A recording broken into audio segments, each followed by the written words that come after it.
ते 3 मे महाराष्ट्रातल्या सगळ्या मशिदींवरच्या मौलवींशी तुम्ही त्यांना बोलवून घ्या. त्यांना सांगा सर्व मशिदींवरचे लाऊडस्पीकर हे उतरले गेले पाहिजेत, खाली आले पाहिजेत. 3 तारखेनंतर तुम्हाला कोणताही त्रास आमच्याकडनं होणार नाही. लाउडस्पीकर की लड़ाई धमकी पर आई.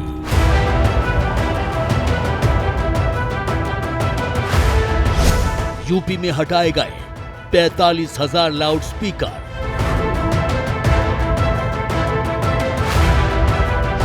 राज ठाकरे पर शिवसेना का पलटवार. कौन है आदित्यनाथ? वो गंजा आदमी, वो गंजा आदमी भगवे कपड़े पहनकर घूमता है पागल जैसा. ये कहने वाले अयोध्या जा रहे हैं. आप योगी जी उनका कैसा स्वागत करता है मुझे देखना है.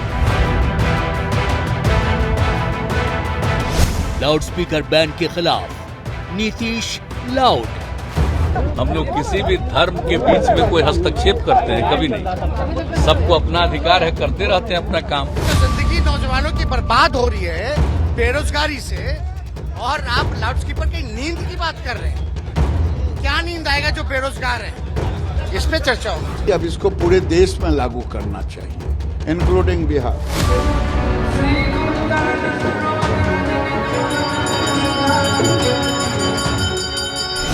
लाउडस्पीकर पर सियासी शोर क्यों?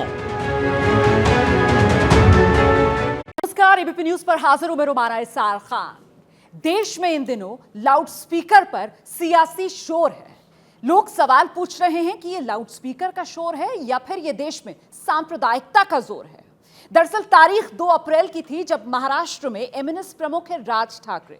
उनकी तरफ से उद्धव सरकार को अल्टीमेटम दे दिया गया कि 3 मई तक राज्य से लाउडस्पीकर हटवा लिए जाएं, वरना फिर नतीजे भुगतने के लिए राज्य सरकार तैयार रहे. और इसके बाद महाराष्ट्र से निकलकर ये लाउडस्पीकर वाला सियासी शोर उत्तर प्रदेश पहुंचा. गौर करने वाली बात यह है कि उत्तर प्रदेश में बिना किसी शोर शराबे के लाउडस्पीकर की आवाज धीमी होती चली गई. लेकिन जब मामला बिहार तक पहुंचा तो फिर बिहार में एनडीए में बीजेपी की साथी जेडीयू की तरफ से कह दिया गया कि साहब ये लाउडस्पीकर का विवाद तो फालतू विवाद है.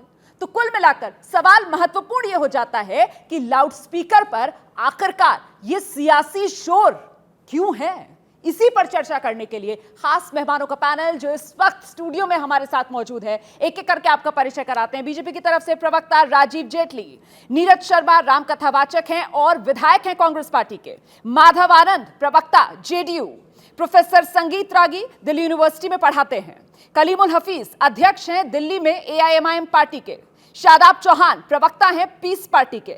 मनोज काका प्रवक्ता समाजवादी पार्टी और सौरभ भारद्वाज विधायक हैं आम आदमी पार्टी के और साथ ही प्रवक्ता भी हैं.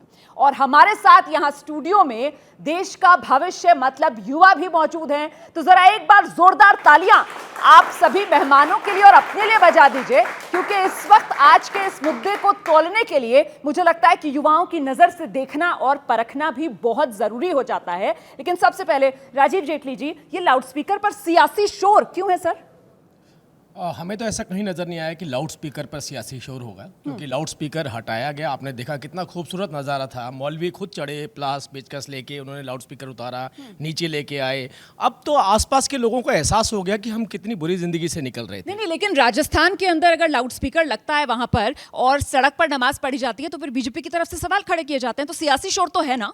देखिए, लाउड स्पीकर ये तो प्रश्न तो आपने खुद उठा दिया. हाँ. बहुत अच्छा प्रश्न उठाया. शायद ये आपने गलत जगह पे पूछ लिया. प्रश्न तो आपको आगे सवाल तो बीजेपी उठा रही है ना, तो सियासी शोर तो आप लोगों की तरफ से खड़ा किया जा रहा है, तो इसलिए प्रश्न आपसे होगा क्यों? धार्मिक शोर किसकी तरफ से खड़ा किया जा रहा है? धार्मिक शोर जो खड़ा किया जा रहा है वो किसी राजनीतिक पार्टी जो राजस्थान में अपनी सरकार बना करके बैठी है, उन्होंने तुष्टीकरण की राजनीति के चलते कहा है कि सड़कों पे बैठिए, नमाज पढ़िए. अजान और अदान के लिए जितनी आवाज़ तेज कर सकते हैं उतनी आवाज़ तेज करिए. और हम जहां हमारी सरकार, हम ये कहते हैं अक्रॉस द धर्म, कोई भी धर्म का कि धार्मिक स्थल क्यों ना हो, उसके अंदर लाउड स्पीकर की डेसिबल नीचे होनी चाहिए. और एक सर्वे आया है, राष्ट्रीय अखबार के अंदर एक सर्वे आया है जिसमें बताया गया कि धार्मिक जगहों पर जहां हनुमान चालीसा पढ़ी जाती है, रामचरितमानस पढ़ा जाता है या भगवत गीता पढ़ी जाती है, उसकी आवाज़ बाहर तक नहीं आती. ये सर्वे की रिपोर्ट बता रहा हूं मैं आपको. और दूसरी तरफ आदान अजान की जो आवाज है, अजान की बात कर रहे हैं। मैं अजान की बात कर रहा हूँ। मैं आपको करेक्ट करता हूँ थोड़ा सा, अजान की बात कर रहा हूँ। अजान की जो आवाज है, अजान मतलब आप आमंत्रित करते हैं, असली वो जो शब्द है वो अजान है, उसमें आप आमंत्रित करते हैं लोगों को, कोई आइए। मैं थोड़ा सा करेक्ट करूं आपको सर, हम सब कॉन्टिनेंट में ना, हमारे यहाँ जेड ज का प्रोनाउंसिएशन है, और सऊदी अरब वाले जो है ना, उनके यहाँ ज का साउंड नहीं है, इसलिए सऊदी अरब ध बोलते हैं, तो वो अजान बोलते हैं, वो रमजान बोलते हैं। लेकिन हमारे यहाँ हिंदुस्तान में और पूरे सब कॉन्टिनेंट में हम अजान और रमजान बोलते हैं। तो भारतीय दर्शकों के लिए आप अजान ही बोलें तो बेहतर रहेगा। हम सऊदी अरब में तो चर्चा कर नहीं रहे। वेरी गुड, यही तो मुझे आपसे पूछना था। उतारिए ना हिजाब, सऊदी अरब का कल्चर है, भारत का नहीं है, उतारिए उसे। कौन खड़ा है उसके साथ? ये तो कौन खड़ा है उसके साथ? कौन खड़ा है? बोल रहा हूं आपसे, ये तो आपने खुद इतना अच्छी बात कर दी कि हमारा जो कल्चर है वो भारतीय है, हमारा कल्चर सऊदी अरब से नहीं आता है। यही लेकिन अधान यहाँ पर कौन बोल रहा है? कोई अधान बोल रहा है यहाँ पर? इनकी अज्ञानता है। अगर आप अजान बोलेंगे, अजान बोलेंगे? नहीं, अजान कहा जाता है। बीजेपी यहाँ पर अजान कह रही है और आपके साथी कह रहे हैं हमने तो अजान ही सुना। मैं तो खुद हैरान हो गई सर आपके मुंह से अजान सुनकर। मैंने जानबूझ के शब्द ये अजान छेड़ा ताकि आप अपने आप को सऊदी अरेबिया से अलग कर ले। नहीं सर, लेकिन हिंदुस्तान में अजान इस्तेमाल कौन कर रहा है? मैं तो ये नहीं समझ पा रही। बीजेपी के प्रवक्ता ने यहाँ पर आकर चर्चा में मैंने पहला सवाल लिया और उन्होंने अजान बोल दिया। मैंने तो आज तक अजान नहीं सुना हिंदुस्तान में। देखिए, मैं ये जानना चाह रही हूँ कि भारतीय मुसलमान को सऊदी अरब के मुसलमान से क्यों जोड़ा जा रहा है? मैंने तो अजान नहीं सुना, आपने सुना अजान? मैंने अभी इनसे सुना, ये सऊदी अरब वगैरह ज़्यादा जाते होंगे। इनके ज़्यादा रिश्ते होंगे। मैंने सुना है कि इनके अध्यक्ष जो हैं, उनके बेटे की कई कंपनियां भी हैं जिसके अंदर वहाँ के लोगों के साथ पार्टनरशिप के अंदर बहुत सारा काम जो है वो चलता भी है।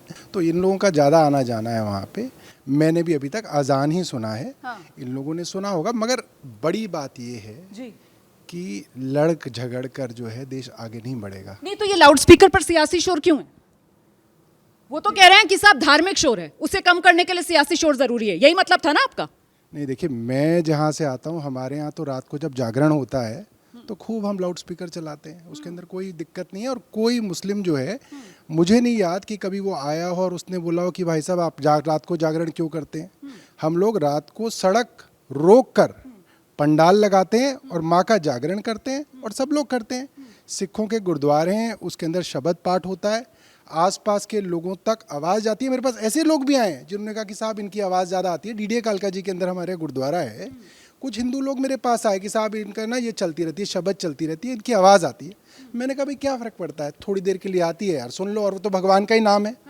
तो परेशानी आपको किसी भी चीज़ से हो सकती है, मगर जब आप सब तरीके के लोग साथ रह रहे हैं तो सबको साथ लेकर थोड़ी थोड़ी परेशानी लेकर चलते हैं। ऐसा नहीं है कि किसी धर्म को किसी विशेष धर्म से कोई परेशानी है। हाँ, ये है कि कुछ नेता हैं जो इस तरीके के मुद्दों को उठाते हैं। और कौन नेता? खुलकर बोलिए ना। भाजपा के हैं, बीजेपी है। बीजेपी है। देखिए, और आज से नहीं, ये हजारों हजार साल पहले से अलग अलग राजनीति करने वाले लोग, चाहे वो बड़े राजा हों या वो धर्म का कहीं ना कहीं उपयोग करते रहे हैं ताकि अपनी एक मॉरल अथॉरिटी जो है लोगों के ऊपर ला सके, और अपना जो असली काम है उससे आप लोगों को गुमराह कर सकें। तो आप बीजेपी पर बड़े आरोप लगा रहे हैं। राजीव जी जवाब देना चाहते हैं, लेकिन उससे पहले जल्दी जल्दी एक प्रतिक्रिया सभी मेहमानों की ले लें। और यहाँ जो हमारे साथ युवा बैठे हुए हैं, मुझे लगता है आप लोग बस हाँ या ना में जवाब दीजिए। आप लोगों ने अजान सुना या जिस तरीके से राजीव जेटली जी कह रहे थे अधान अधान अधान सुना? अजान सुना। अधान तो नहीं सुना ना? तो राजीव जेटली, मैं बस करेक्ट करना चाह रही थी आपको, क्योंकि मैंने भी कभी अधान नहीं सुना सर। मैं खुद हैरान हो गई आपने जिस शब्द का इस्तेमाल किया।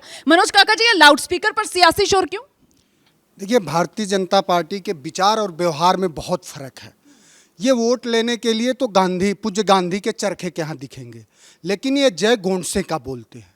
तो ये भारतीय जनता पार्टी के नफरत का एक तरह का ये जलाव के लिए जो लकड़ी मिलनी चाहिए, ये भारतीय जनता पार्टी की नफरत वाली जो आग है वो जलती कैसे रहे, इसके लिए ये तमाम तरह के प्रोपोगेंडे, और जो आपके हमारे उत्तर प्रदेश के साथ ये जो युवा बैठे हैं, इनके रोजगार के सवाल, महंगाई के सवाल, जो लोगों के जरूरी बुनियादी सवाल हैं, वो कहीं दब जाएं, इसके लिए इनका रोज का रोज प्रोपोगेंडा चलता रहता है। पर सर, सिर्फ और सिर्फ बीजेपी पर क्यों आरोप? अब राजस्थान में कांग्रेस सरकार को देख लीजिए, वहां पर तो बाकायदा सड़कों पर लाउड स्पीकर लगवाए जा रहे हैं, सड़कों पर नमाज पढ़ने की इजाजत दी जा रही है। तो फिर ये सियासी शोर क्यों? मैडम जी, ये जो सियासी शोर है ना, भाजपा का एक नारा बन गया, कोई भी समस्या है उसको हिंदू मुस्लिम पे लेके आओ। और मुझे बड़ी खुशी हुई कि जो आज भाजपा से आए हैं राजीव जेटली जी, मेरे पड़ोसी भी हैं, मेरे शहर से भी हैं। हमारे फरीदाबाद में खोरी की झुग्गी झोंपड़ियाँ उजड़ गई माननीय सर्वोच्च न्यायालय के आदेश से। अखबार की हेडिंग क्या थी जी, वहाँ इतनी मस्जिद हैं। क्या राजीव जी दिल पे हाथ रख के कह सकते हैं कि खोरी में सारी ही मुस्लिम बस्ती थी? हिंदू भी रहते हैं वहाँ, गुरुद्वारे भी हैं, चर्च भी है। सिर्फ लड़ाई क्या है, अमीर और गरीब की। सर्वोच्च न्यायालय का फॉरेस्ट का खोरी के साथ और एरिया को भी उजाड़ने का था कि जो गलत कंस्ट्रक्शन से उनको भी हटाओ। 7 अप्रैल को एक नया ऑर्डर और आ गया, गरीब की झोंपड़ी उजड़ गई। गरीब आज तक विस्थापित नहीं हुआ, चाहे वो हिंदू हो, चाहे मुस्लिम हो, चाहे सिख हो, चाहे ईसाई हो। अमीर की एक ईंट टूटी हो तो बताओ। इन्होंने तो हर चीज को हिंदू मुस्लिम पे ले जाना है। आज बहन जी आप बात कर रहे हैं लाउड स्पीकर की, हम भी अखबार में पढ़ते हैं यूपी का स्कोर 31,000 लाउड स्पीकर हट गए। जबकि मैं आपको विश्वास से कहता हूं, जहां मेरे पड़ोस में रहते थे, मेरे घर में सुबह उठते के संग सबसे पहला काम, इलाके का विधायक हूं, 36 बिरादरी आती हैं, सुबह 7 बजे रामायण का एक पारायण पढ़ना चालू हो जाता है। वो 1 घंटे में ख़त्म हो, 1.5 घंटे में हो, 2 घंटे में हो। कसम से हमसे तो आज तक किसी ने नहीं कहा कि भाई साहब लाउड स्पीकर बंद कर दो। बचपन में हम रामलीला में काम करते थे, लाउड स्पीकर का एक कानून कायदा है, एसडीएम परमिशन देता है कि आपको लाउड स्पीकर बजाना है, चाहे ब्याह है, शादी है, भगवती चौकी है, जागरण है, रामलीला है, घर में कोई प्रोग्राम है कि साहब आप इतने से इतने बजे तक लाउड स्पीकर बजा सकते हैं और ये आपको साउंड का वॉल्यूशन करना पड़ेगा। अरे आज मुद्दा देश में ये होना चाहिए कि साहब 31,000 आपने लाउड स्पीकर तो हटा दिए, कितनी मेगावाट यूनिट कम है, कितने इलाकों में लाइट आ रही है, नहीं आ रही है। आप कल की आप कांग्रेस के नेता हैं, बनता है आपका पूरी तरीके से बीजेपी को लपेटे में लेना, लेकिन जो मेरा सवाल था उसका जवाब तो आपने दिया ही नहीं ना। भाई ये लाउड स्पीकर पर सियासी शोर जो मचा हुआ है, क्या तुष्टीकरण की जिस तरीके की राजनीति इस देश में हो रही है, कांग्रेस पर यह आरोप लग रहे हैं कि आप राजस्थान में देख लीजिए, अलविदा जुमा, बाकी जगह तो नहीं लेकिन राजस्थान में तो सड़क पर नमाज पढ़ी जा रही थी, वहां तो सड़कों पर लाउड स्पीकर लगा दिए गए अलविदा जुमा की नमाज के लिए। तो क्या तुष्टीकरण की राजनीति के खत्म करने के लिए लाउड स्पीकर पर सियासी शोर जरूरी है? देखिए, ये जरूरी है या नहीं है, लेकिन मुझे लगता है कि हिंदू समाज के एक हिस्से ने इस पर अपनी प्रतिक्रिया जरूर व्यक्त की है। दूसरी बात, अभी कांग्रेस के प्रवक्ता कह रहे थे कि भाई ये भारतीय जनता पार्टी है जो बराबर हिंदू मुस्लिम सारे मुद्दों को लेकर के आती है।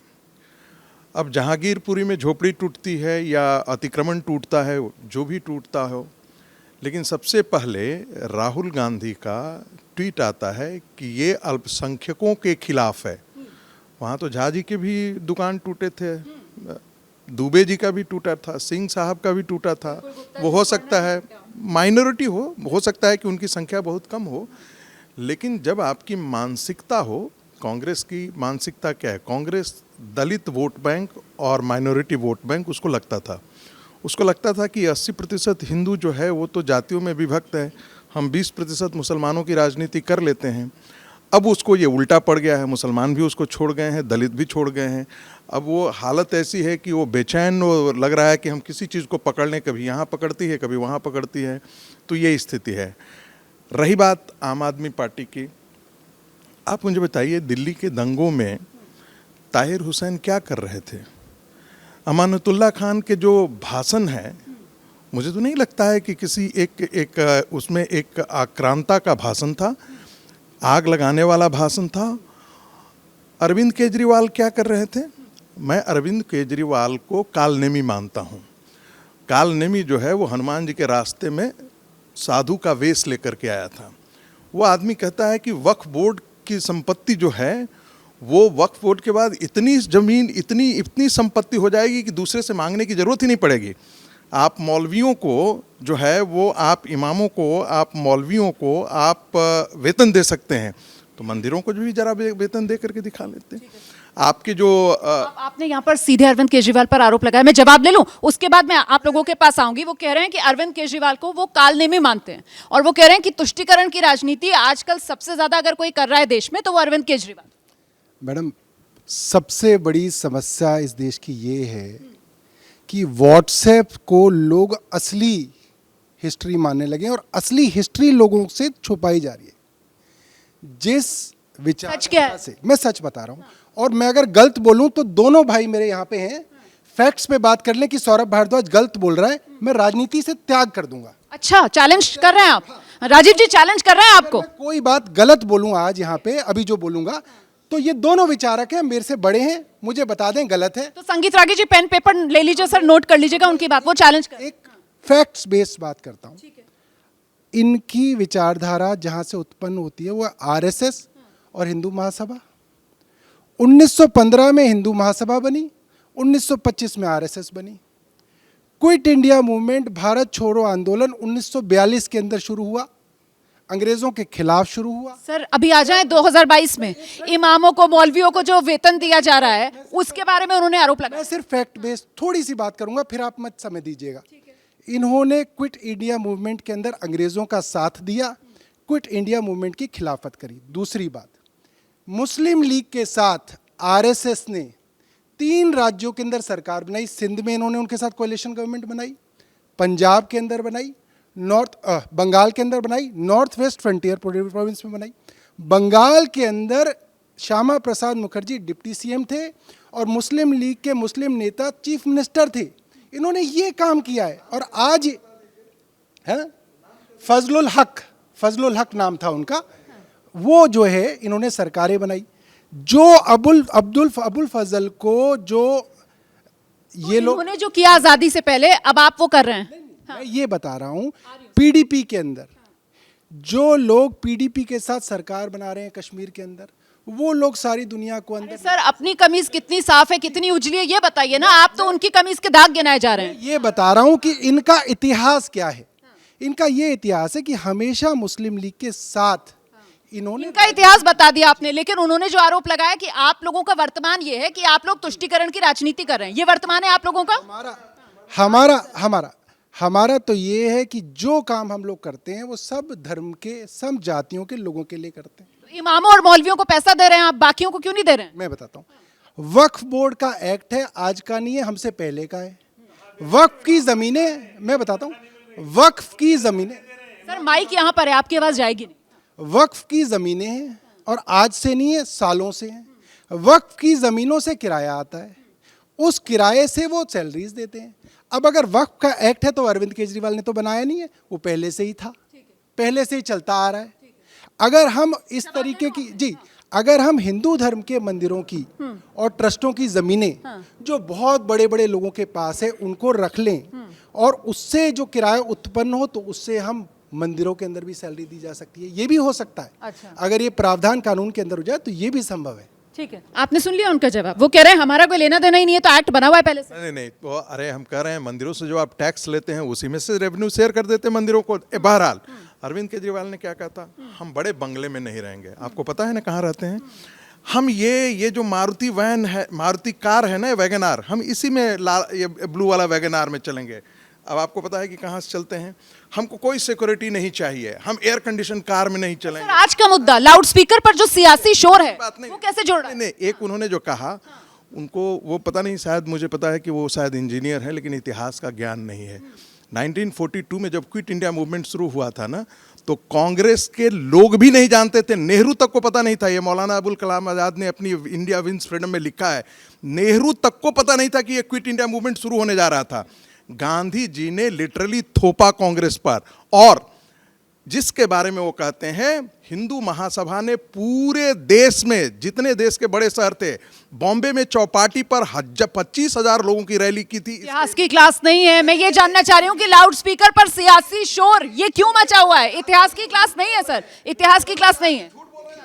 बीजेपी सबसे बड़ी। अच्छा एक मैं बताऊं, इतने सारे आपके सामने बच्चे बैठे, इनसे कहिए कि गूगल करके देख लीजिए, और आपका जो बैकएंड टीम है उनको कहिए गूगल करके देख लीजिए, क्विट इंडिया मूवमेंट में इन्होंने खिलाफत की थी, और दिखा दीजिए।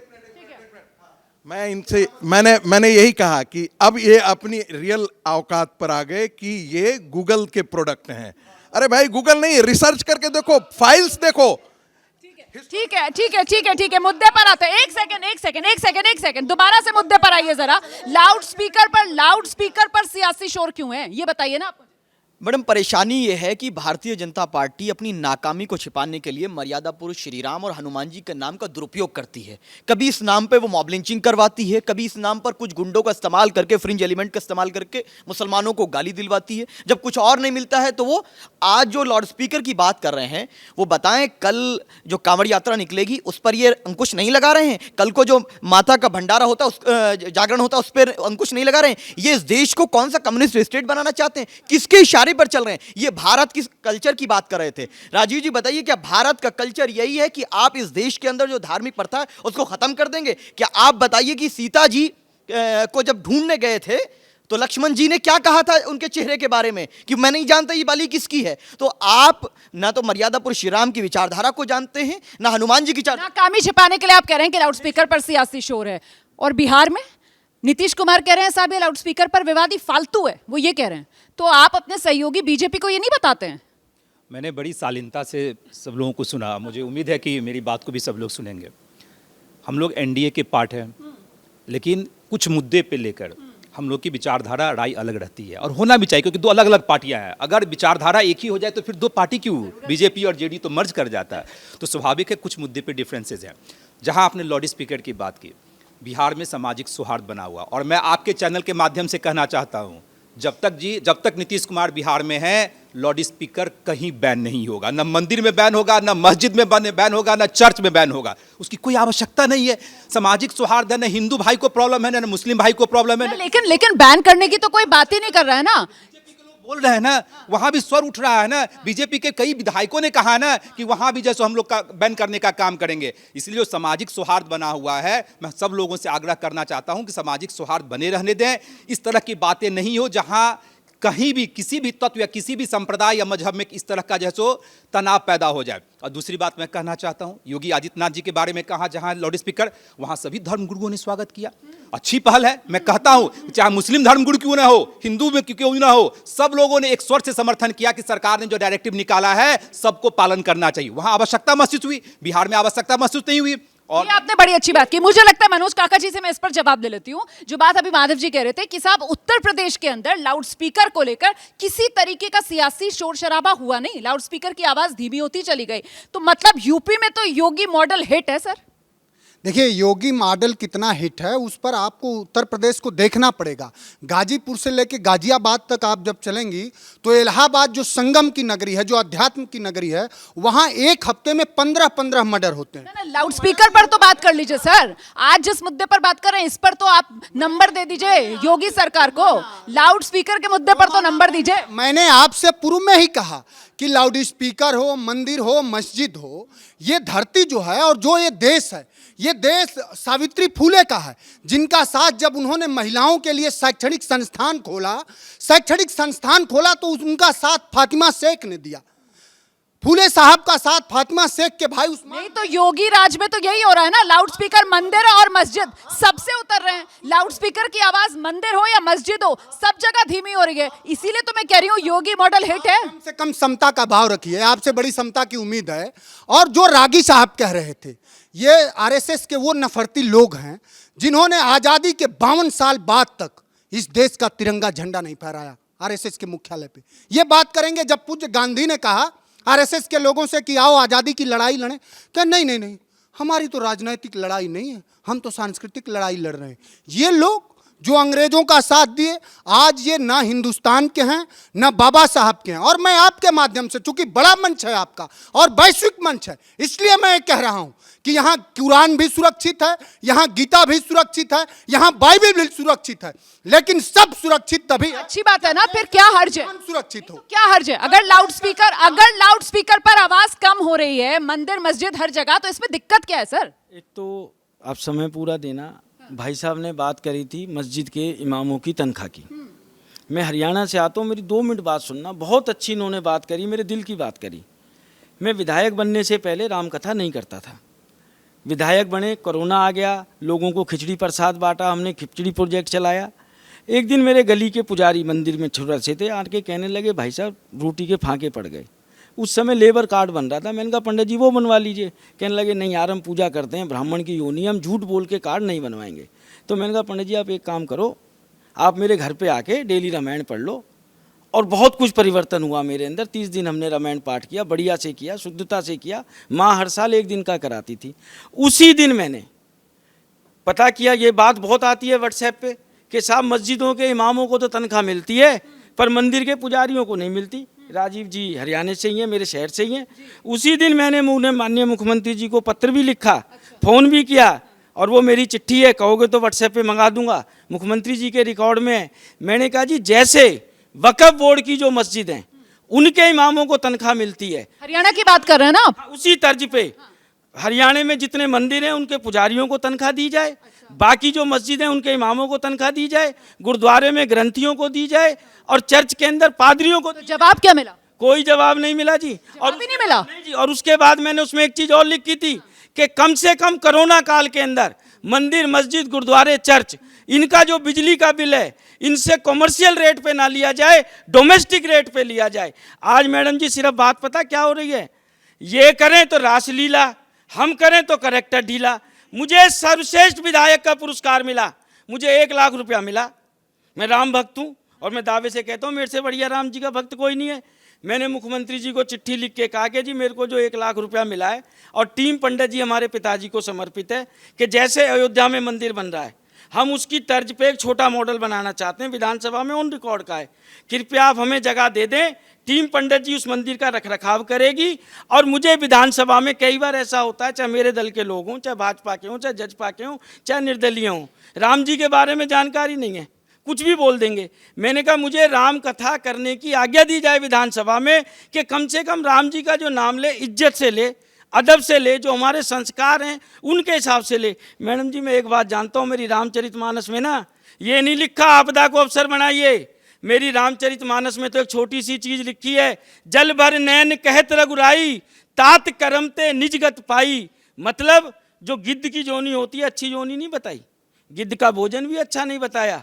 पर जब सीता माँ का अपहरण होता है, वही जटायु जी आते हैं, जटायु जी अपने प्राण न्यौछावर कर देते हैं, और प्राण न्यौछावर करने के बाद वो किस संगति में जाते हैं, गिद्ध नहीं रहते, जटायु भगवान हो जाते हैं। हमारी कथनी और करनी तो ये होनी चाहिए। पर कोरोना के अंदर क्या हुआ, राजीव भाई अच्छी तरह जानते हैं। ले लेती हूँ राजीव जी। बात और ले लो मैडम जी, रामायण की बात ही कर रहा हूँ मैं, कि जो नारा आ गया ना देश के एक बहुत बड़े नेता ने कहा, आपदा को अवसर बनाओ, आपदा को अवसर बनाओ। कभी भी आपदा अवसर नहीं होती, आपदा अवसर होती है गिद्ध के लिए, चोर के लिए, लुटेरों के लिए, आम जनता के लिए नहीं होती। गरीब ने तो आपदा को अवसर नहीं बनाया।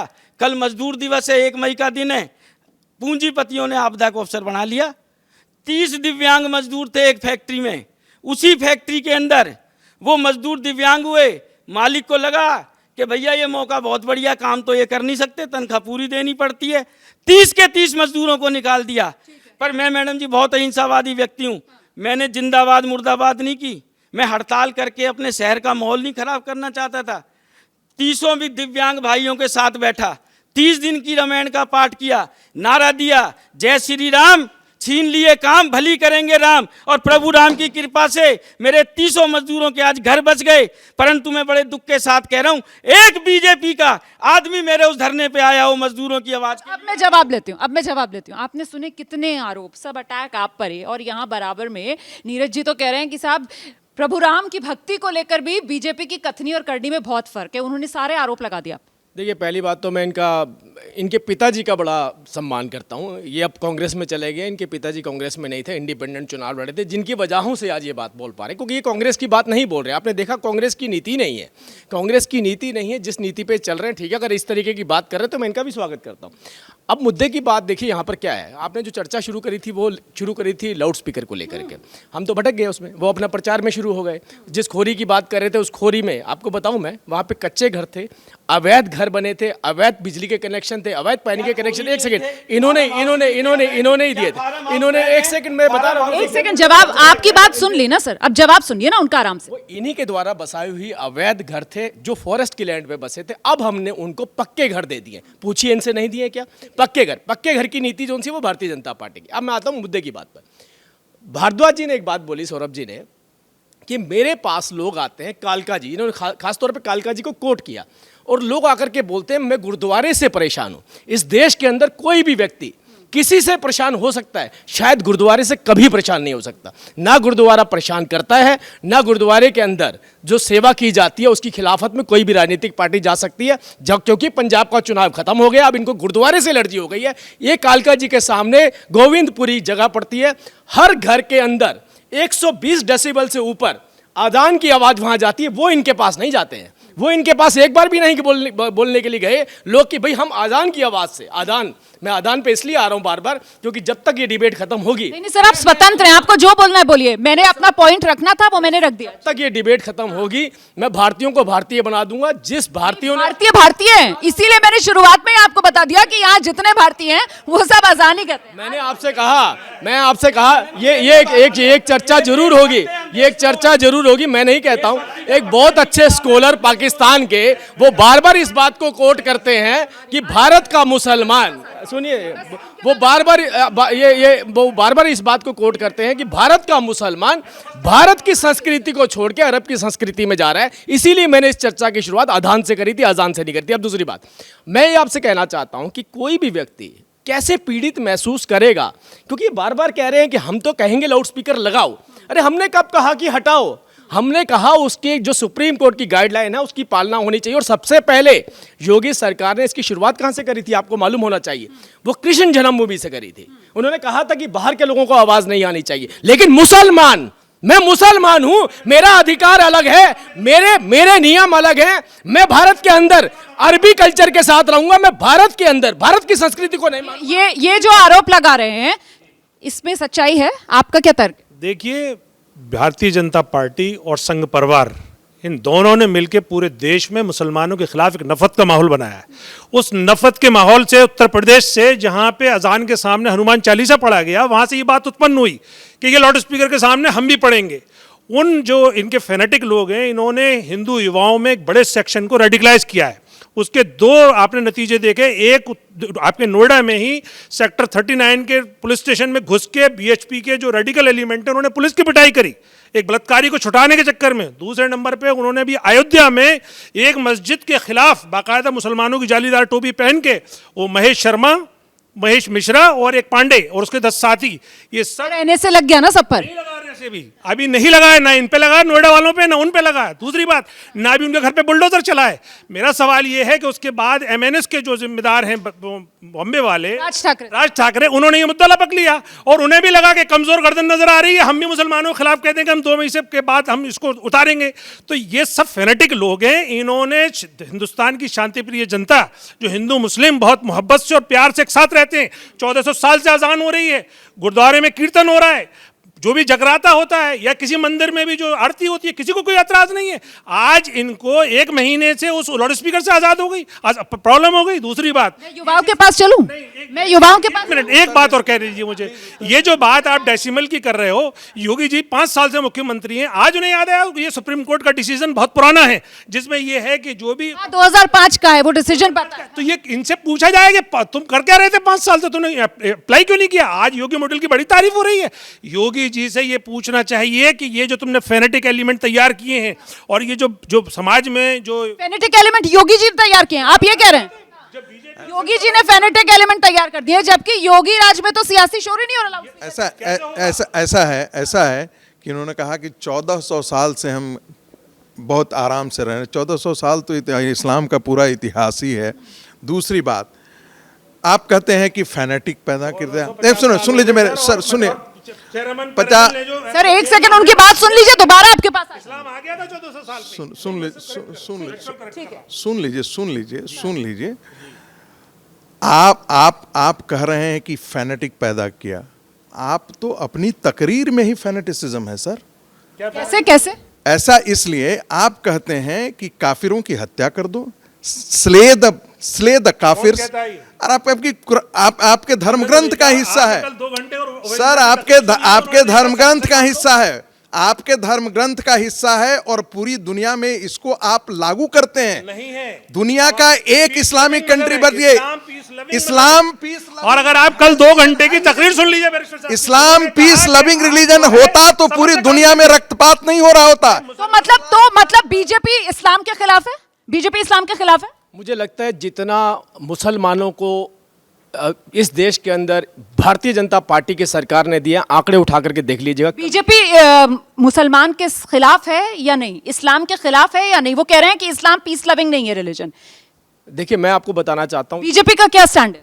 मैं तो यही बात तो आपको बता रहा हूँ। आप इस्लामिक अगर बन के मुझसे बात करेंगे तो मुझे आपसे नफरत हो जाएगी, अगर भारतीय बन के बात करेंगे तो मैं आपसे प्रेम करूंगा। हर इस डिबेट के अंदर हर वो व्यक्ति जो अपने आप को मुसलमान कहता है, उसने एक बार भी अपने आप को भारतीय बोला इस डिबेट में? अभी तक हर आदमी मुसलमान बन के बात कर रहा है। मैंने अभी तक बोला मैं हिंदू हूं? क्या इन्होंने बोला मैं हिंदू हूं? हम सब लोग भारतीय बन के बात कर रहे हैं, ये मुसलमान बन के। ये कैसे मुसलमान बन के बात कर रहे हैं? मैं फिर जवाब लूंगी, आप बता दीजिए कैसे। एक बार देखिए, कैसे आ रही? जब भी हमारी चर्चा शुरू होती है, हम बिजली पानी से, अगर हम बिजली पानी से भी चर्चा को शुरू करते हैं, हम मुसलमानों को बिजली, हम मुसलमानों को पानी। सर, आज की इस चर्चा की बात कीजिए ना, यहाँ पर क्या हुआ है? मैं जवाब लेती हूँ ना फिर उनसे, जनरलाइज बात मत कीजिए। बोलना चाहता हूँ, इन्हें बोलिए जो सामान सरकार की तरफ से, जो नीतियां सरकार की तरफ से बनाई गई, जो राशन सरकार देती है, जो घर सरकार देती है, क्या वो सरकार आपसे मुसलमान पूछ करके देती है या हिंदू पूछ करके देती है? देखिए, सुनिए, मुसलमानों के खिलाफ जो बुलडोजर चलाए जा रहे हैं वो कौन से संविधान ने दिए? और अगर बुलडोजर चलना ही अपराधी के खिलाफ तो फिर महेश मिश्रा जी के घर कब चलेगा बुलडोजर?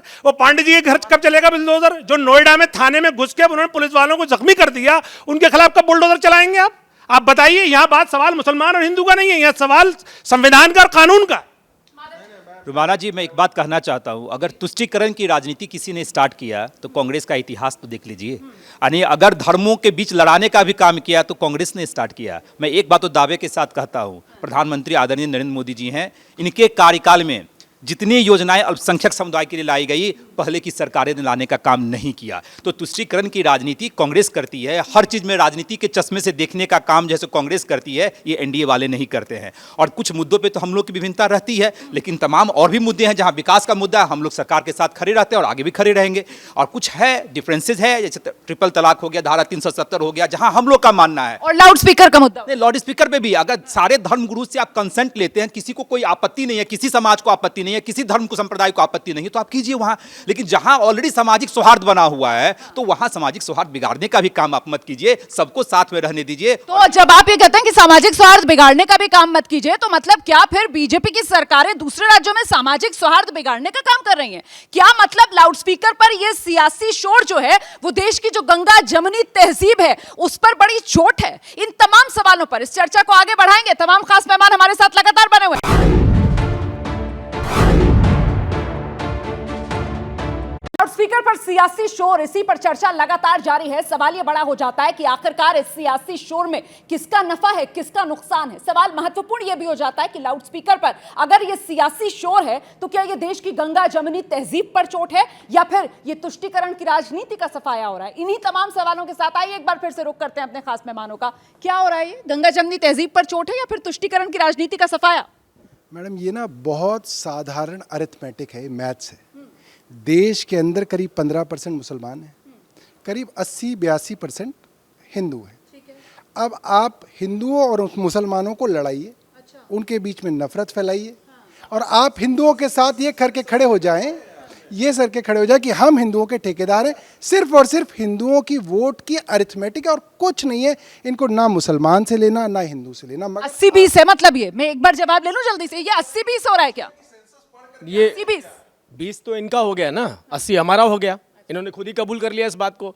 जिनको गुरुद्वारे से तकलीफ है, जिनको मंदिर से तकलीफ है, जिनको अजान से तकलीफ नहीं है, जैसे अजान आप कह रहे हैं, जिनको उनसे तकलीफ नहीं, तो 20 का तो गुणा भाग इनके पास चला गया। और देखिए, 1 घंटे के लिए नमाज की छुट्टी, अरे भाई मुझे भी दे दीजिए, मैं भी हनुमान चालीसा पढ़ता हूँ, मुझे भी 1 घंटे की छुट्टी दे दी जाकर कि मैं भी अपने धार्मिक आस्था पूरी कर लूँ। ये हम लोगों के ऊपर, अगर 80 की बात हो रही है तो 80 तो दिल्ली के अंदर रहने लायक नहीं रह गए, अब केवल 20 रहने लायक रह गए। महत्वपूर्ण आरोप वो भी लगाया था कि साहब जिस तरीके से आम आदमी पार्टी को आप लोग दिल्ली में घेरते हैं, हरियाणा में भी तो वो कह रहे हैं कि वक्फ की प्रॉपर्टी से जो पैसा आता है वहां पर इमामों को दी जाती है तनख्वाह, और बाकी मंदिर के पुजारियों को हरियाणा में भी नहीं देते आप लोग। मतलब जो दिल्ली में हो रहा है वही हरियाणा में भी हो रहा है, पर दिल्ली को तो आप घेरते हैं। मैं नीरज जी को कांग्रेस का नेता फिलहाल नहीं मान रहा हूँ, पूछिए क्यों? आपका तो नहीं मान रहे? नहीं, मैं नहीं मान रहा हूँ इनको, क्योंकि इनकी कल्चर भी नहीं रहा है, पता नहीं क्यों, किस मजबूरी में यहाँ बैठे हुए हैं। एनीवे, मैं अब दूसरी हरियाणा वाले पर जवाब देंगे। हरियाणा वाले पर मैं हरियाणा वाले पे ही जवाब दे रहा हूँ, मैं हरियाणा वाले पे जवाब दे रहा हूँ कि हरियाणा के अंदर वक्फ बोर्ड की प्रॉपर्टी के ऊपर सबसे ज्यादा अवैध कॉलोनियां किसने बसाई? पूर्व मुख्यमंत्री भूपेंद्र सिंह हुड्डा जी ने। रिकॉर्ड सारे वेबसाइट के ऊपर अवेलेबल है। सारी वक्फ बोर्ड की जो जमीन थी वो इन्होंने कब्जाई थी। सर, दूसरा टर्म चल रहा है हरियाणा में, मनोहर लाल खट्टर सरकार सरकार का। अभी तक आप हुड्डा साहब की बात कर रहे हो यहाँ पर, ये क्या जवाब हुआ सर? मतलब जवाब ही नहीं आपके पास। आ रही हूँ, एक मिनट। रुमाना जी, लेकिन बहुत अफसोस भी होता है, मैं भी एक युवा हूँ, इस सारे लाउड स्पीकर, मंदिर, मस्जिद की आड़ में तमाम ऐसे मुद्दे होते हैं जो आप भी जानते हैं, उस पर डिस्कशन नहीं होता है। बेरोजगारी बहुत बड़ी समस्या है, महंगाई बहुत बड़ी समस्या है, युवाओं को नौकरी कैसे मिले ये बहुत बड़ी समस्या है, तेल का जैसे वो पेट्रोल डीजल के प्राइसेस बढ़ रहे हैं वो बहुत बड़ी समस्या है, जीएसटी के दायरे में नहीं लाया जा रहा वो बहुत बड़ी समस्या है। ऐसा नहीं लगता है कि अपने देश में जो महत्वपूर्ण मुद्दे हैं वो गौन हो रहे हैं और जो धर्म से रिलेटेड मुद्दे हैं वो हावी हो रहे हैं। यह भी देश के लिए और लोकतंत्र के लिए उचित नहीं है, इस पर भी सोचने की आवश्यकता है। माधव जी, आपने बड़ी इंपॉर्टेंट बात की है। मैं देश के जो भविष्य है, युवा, उन्हीं का रुख करती हूँ। यहाँ पर जो माधव जी कह रहे हैं कि साहब लाउड स्पीकर जैसे मुद्दे जो हैं वो सियासी शोर उन पर जोरदार हो रहा है, और जो बुनियादी मुद्दे हैं, आपको क्या लगता है बुनियादी मुद्दा क्या है? लाउड स्पीकर या जिसकी बात कर रहे हैं माधव जी वहां पर बेरोजगारी, महंगाई, बुनियादी मुद्दा क्या है? बेरोजगारी वगैरह, अनएम्प्लॉयमेंट, ये ज़्यादा इंपॉर्टेंट चल रहे हैं। लाउड स्पीकर में तो सामने दिख रहा है कि यहाँ इक्वालिटी है सब में। हनुमान चालीसा के लिए भी डेसिबल सेट कर दिए हैं, अजान के लिए भी कर दिए हैं। उन पे सियासी करना ज़्यादा सही नहीं रहेगा। अनएम्प्लॉयमेंट वगैरह जो है उन पे करे तो ज़्यादा सही रहेगा। जी एकदम सही बात है। जो मतलब अनएम्प्लॉयमेंट है वो हमारी इंडिया में बहुत बढ़ गई है, तो हमें अनएम्प्लॉयमेंट पे ज़्यादा ध्यान देना चाहिए, जबकि ये धर्म वगैरह को छोड़ के। तो ये जिस और कोई बोलना चाहता है? हाँ लाउड स्पीकर पे पॉलिटिक्स क्यों खेली जा रही है? ये सिर्फ एक मुद्दा है कि इससे बाकी मुद्दे कवर करने जा रहे हैं, जैसे महंगाई वगैरह। आप अनएम्प्लॉयमेंट में जैसे कह रहे हैं, अनएम्प्लॉयमेंट इस वजह से हो रही है कि ये फ्री बिजली दे रहे हैं, फ्री पानी दे रहे हैं, उससे सब लोग ये कहेंगे काम क्यों करें जब सब कुछ फ्री मिल रहा है। और जो हाई क्लास और फ्री राशन भी मिल रहा है। हाँ जी, तो उसमें जो मिडिल क्लास और हाई क्लास वाले हैं वो तो ये कहेंगे कि हम फंस गए हैं, हमारे को तो बिजली लग रही है, जो लो क्लास वाले उन्हें नहीं लग रही। ठीक है, और कोई बोलना चाहता है? हाँ खड़े हो जाइए प्लीज। कि हमारे पास मुद्दे और भी हैं। इंडस्ट्रियल सेक्टर की अगर मैं बात करूं तो मैम मेरे को सिर्फ इतना अभी हाल ही में पता चला है कि 9 बजे से रात को 6 बजे तक बिजली वहां पर नहीं आती है। जो वर्कर पूरे दिन काम कर रहा है, रात को वो एक पंखे के नीचे भी सो नहीं पा रहा है। तो मुद्दा, उस मुद्दे के ऊपर कोई बात नहीं कर रहा है। मुद्दे पर, ऐसे मुद्दे पर बात हो रही है जिसमें कि हिंदू मुस्लिम हो जाए, या फिर ऐसा हो जाए कि अजान की डेसिबल्स क्यों है या फिर हनुमान चालीसा के डेसिबल्स क्यों है। उस मुद्दे पर बात कीजिए ना जिसमें इंसान को कहीं ना कहीं, जिसके लिए पॉलिटिशियंस हैं।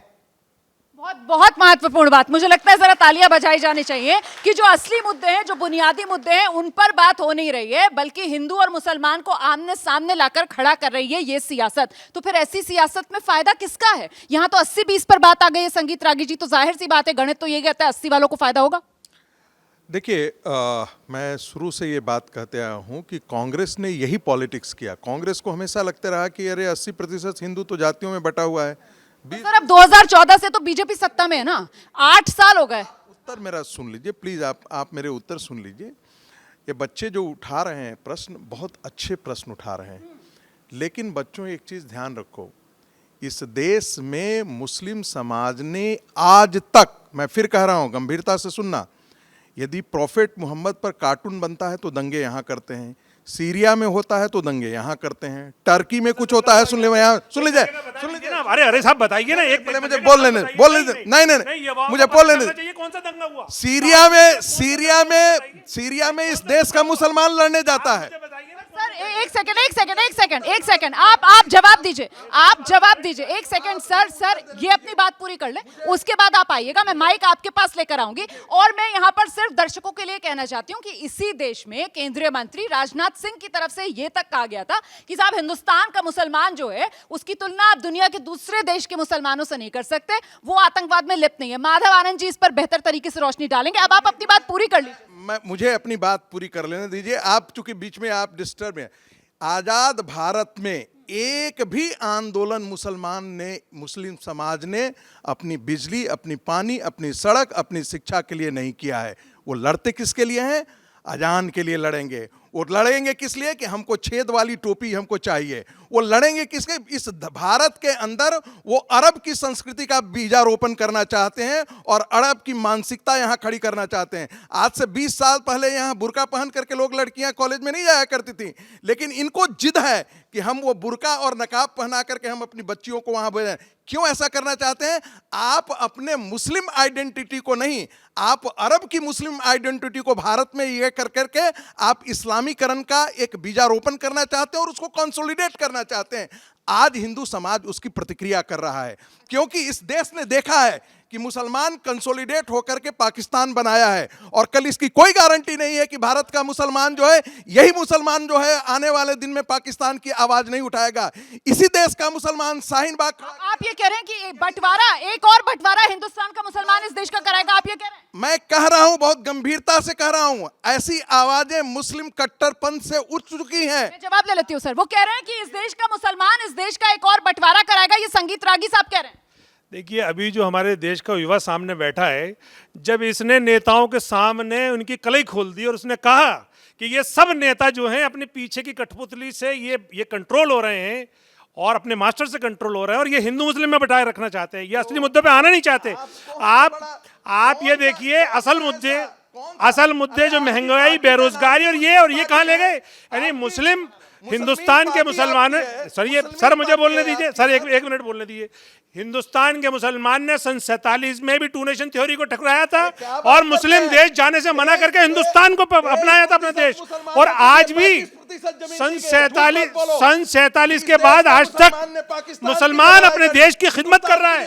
आप आ जाइए इसकी, लेकिन नूरा कुश्ती पे, चाहे कांग्रेस हो। एक मिनट मुझे बोलने दीजिए, मुझे बोलने दीजिए। नेता और उनके परिवार ने इस देश के साथ गद्दारी की है। बता दूं, क्या बात करते हैं आप? सुनिए, देखिए, क्या बात करते हैं? इनकी गद्दारी तो सौरभ भारद्वाज जी ने भी बताई अभी। दूसरी बात सुनिए, ये चाहे कांग्रेस हो, चाहे आम आदमी पार्टी हो, चाहे ये बीजेपी हो, ये तीनों लोग मुसलमानों के मामले में एक है।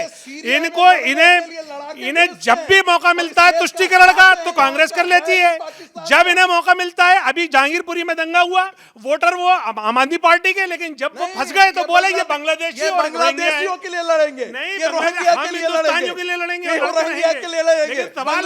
ठीक है, सवाल यहाँ पर यह है कि साहब, यहाँ हम चर्चा कर रहे हैं लाउड स्पीकर पर सियासी शोर क्यों, और यहाँ पर संगीत रागी साहब की तरफ से कहा जाता है कि इस देश का मुसलमान जो है वो देश का एक और बंटवारा करा देगा। मैडम, मैं 2 पॉइंट्स रखूंगा। पहली चीज तो ये कि जो शिक्षा, स्वास्थ्य, रोजगार की बात युवाओं ने की, उससे बीजेपी और रागी जी चिंतित हो गए। ये कैसे देश की बात होने लगी? ये कह रहे कि बंटवारा, और जेटली साहब ने कहा था कि यहाँ इन्होंने नहीं कहा कि भारतीयता की बात। क्या मैं सर्टिफिकेट लेकर, जो सावरकर को हीरो मानते हैं, जो 6 बार माफी मांगा, जेल में रहकर अंग्रेजों से तनख्वाह लिया, उसको हीरो मानने वाले को मैं अपना देशभक्ति का सर्टिफिकेट लेकर दिखाऊंगा? मैं आपको और आरएसएस की देशभक्ति के सर्टिफिकेट को अपने जूतों तले रखता हूं। मैं इस देश का देशभक्त इतना बड़ा हूं कि वीर अब्दुल हमीद से लेकर ब्रिगेडियर उस्मान तक हमने इस देश को बनकर देश की सेवा की और करेंगे। दूसरी चीज, देश के मुसलमान को अगर पाकिस्तान जाना होता तो सन 47 में चले जाएंगे, लेकिन हमने रिजेक्ट किया है। लेकिन बंटवारा करवाने वाली विश्व हिंदू परिषद और हिंदू महासभा और मोहम्मद अली जिन्ना ने बंटवारा कराया था। ये नौबत सियासत में क्यों आ गई है कि साहब नेता जो है वो देश के मुसलमानों को सर्टिफिकेट बांट रहे हैं? ये क्यों हो रहा है, मैं समझ नहीं पा रही हूँ। देखिए, जो भारतीय जनता पार्टी का मानस संगठन है आरएसएस, और आपके बड़े मंच पर इन्होंने बहुत गंभीर बात कही है, रागी ने बहुत गंभीर बात रागी ने कही है, और वही ये नफरती लोग हैं।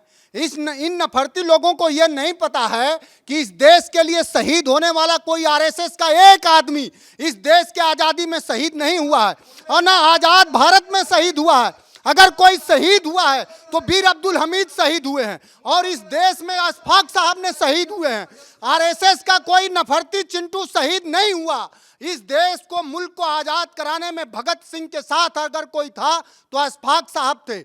ये हमारी जो परंपरा है वो हिंदू, मुस्लिम, सिख, ईसाई सबको साथ लेके चलने वाली है। लेकिन ये आरएसएस के लोग, बीजेपी के लोग, आज जब युवा देश का जो बैठा है उसने अपना बुनियादी सवाल कर दिया तो बंगले झांक रहे थे। ये गूगल को नहीं मानते, ये व्हाट्सएप यूनिवर्सिटी वाले चिंटू हैं। देखिए, राष्ट्रीय चैनल पे संगीत रागी जी का बड़ा मैं सम्मान करता हूं, लेकिन इस तरह की बातें करना जहां लोगों को प्रोवोक और इंस्टिगेट करने की बात हो, ये कतई उचित नहीं है। संगीत रागी जी, प्रोवोक और इंस्टिगेट, ये शब्द आपके लिए इस्तेमाल, आप जवाब दे दीजिए।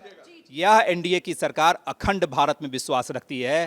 संगीत रागी जी, भारत के बंटवारा की बात तो छोड़ दीजिए, जो चाइना में भी जो भारत का कुछ पोर्शन कब्जा कर रखा और पाकिस्तान ऑक्यूपाइड कश्मीर है, उसको भी लाने की बात हो रही है। तो भारत के विभाजन की बात आपके जैसे व्यक्ति को शोभा नहीं देता है। सर, कैसे कर सकते हैं आप विभाजन की बात? सर, ये बयान आपने कैसे दे दिया? सर, बहुत अफसोसनाक बयान है। आप कैसे कह सकते हैं कि भारत का बंटवारा हो सकता है? ये कैसे कह सकते हैं सर?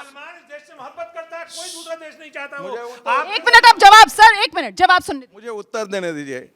1947 से पहले इस देश का मुसलमान भी ऐसी ही बातें करता था। मतलब आप अपनी बात पर कायम हैं? प्लीज, गलत बात नहीं, लेकिन इसी देश के मुसलमानों ने इसी देश के मुसलमानों ने इस देश को थोपा।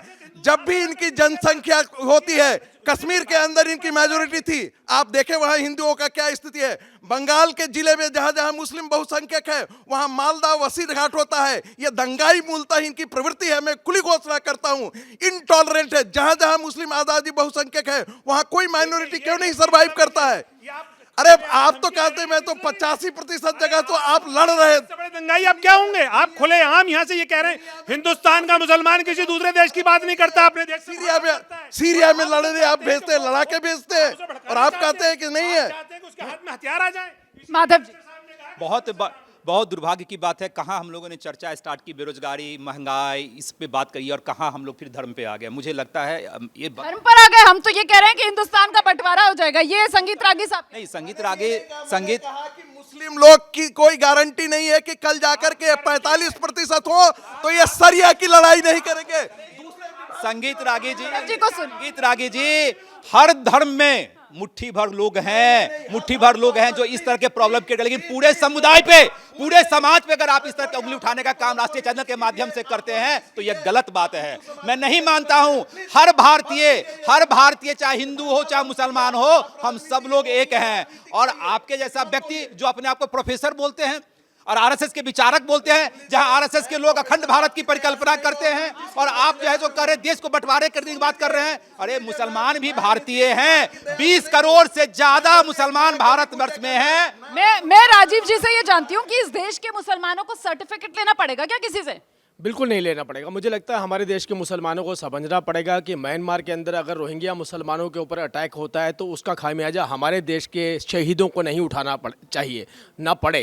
क्योंकि आपने देखा मुंबई के अंदर जो अमर जवान ज्योति है उसको पैरों से रौंदा गया। किस बात के लिए? म्यांमार के अंदर रोहिंग्या मुसलमानों के ऊपर अटैक किया जा रहा है। मेरे देश के किसी व्यक्ति ने सर, कुछ तत्व हो सकते हैं एक समुदाय के अंदर, लेकिन क्या पूरे समुदाय को कटघरे में खड़ा कर देंगे? मैं ये जानना चाहती हूँ।